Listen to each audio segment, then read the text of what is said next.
2026 ఐపీఎల్లో ఆర్సీబీ అభిమానులకు మరోసారి షాక్ తగిలినట్లే. ఎందుకంటే ఐపీఎల్లో అందరికీ ఇష్టమైన క్రికెట్ స్టేడియంలో చిన్నస్వామి క్రికెట్ స్టేడియం కూడా ఒకటి. 2025లో 18 ఏళ్ల తరువాత ఆర్సీబీ ఫైనల్ గా ఛాంపియన్స్ గా నిలిచింది. అయితే ఈ సంతోషం ఫ్యాన్స్ కు మరియు ప్లేయర్స్ కు ఎక్కువ కాలం లేకుండా పోయింది.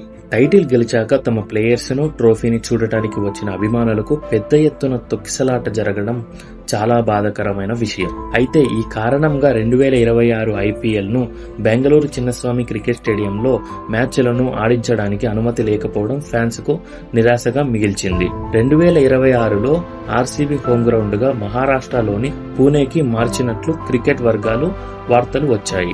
దీనికి ముందుగా విశాఖపట్నం, కొచ్చి అనుకున్నారు. కానీ ఫైనల్ గా Maharashtra cricket association stadium in పూణేగా వెల్లడించారు. కానీ ఆర్సీబీ హోమ్ ఫ్యాన్స్ మాత్రం చాలా బాధపడుతూ సోషల్ మీడియాలో తెలుపుతున్నారు. కొంతమంది ఫ్యాన్స్ ఇలా అంటున్నారు, ఆ రోజు అలా దుర్ఘటన జరగకపోయి ఉంటే ఆర్సీబీ ఫ్యాన్స్ అంటే ఏంటో ఐపీఎల్ 2026లో చూపించే వాళ్ళం అని చెప్పుకొచ్చారు.